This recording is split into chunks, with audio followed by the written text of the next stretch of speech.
Good afternoon and welcome to this special edition of SW17 Live at 5 to 5, broadcasting from the Penthouse studio at the Tooting Media Centre, bringing you the news from the Garden of England and the general vicinity of tennis here in SW17.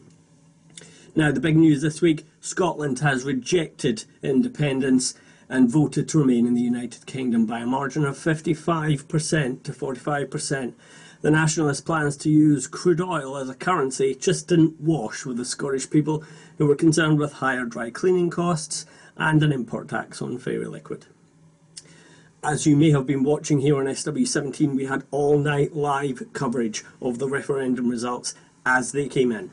I've got Aberdeenshire. Now this is an interesting result again because just to underline, this is the local authority area that includes Alex Salmond's parliamentary seat in East Aberdeenshire, and this is the result. It's a big no vote.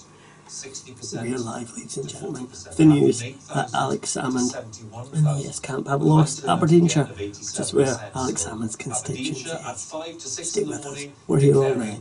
a big no vote. And that means that we are in a position where we can also give you the results from... The result came despite a last-minute pro-independence intervention by Andy Murray, the former British Wimbledon tennis champion. The formerly British Wimbledon tennis champion.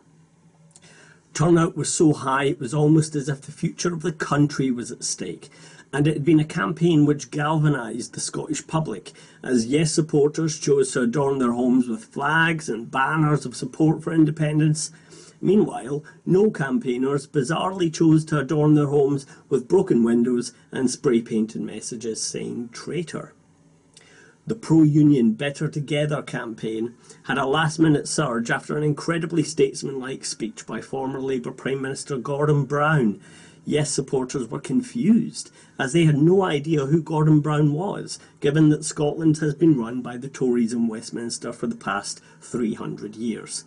Let's take a look at One-Eyed Gordon sticking one in the eye of the Eye campaign. They do not know what they are doing. They are leading us into a trap. Have confidence and say to our friends, for reasons of solidarity, sharing, justice, pride in Scotland, the only answer for Scotland's sake and for Scotland's future is vote no.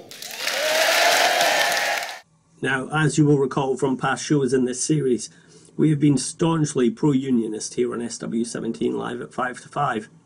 And like many top media outlets, we appealed to the people of Scotland not to vote for this badly thought out, downright silly idea. As the final stage in our own No campaign, we sent personalised hand-signed letters to every registered voter in Scotland, urging 55% of them to vote no and save the Union.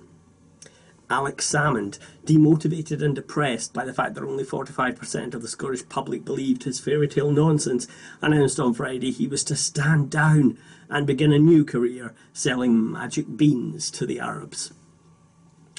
But the aftermath of the result soon turned ugly as unionist protesters took to the streets of Glasgow, clearly having missed the fact they actually won.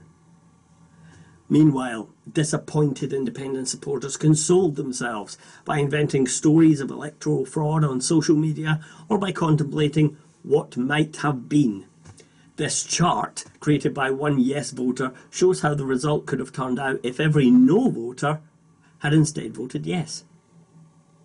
Now, avid viewers will know we had our mid-series break last week, so let's have a look at what we missed.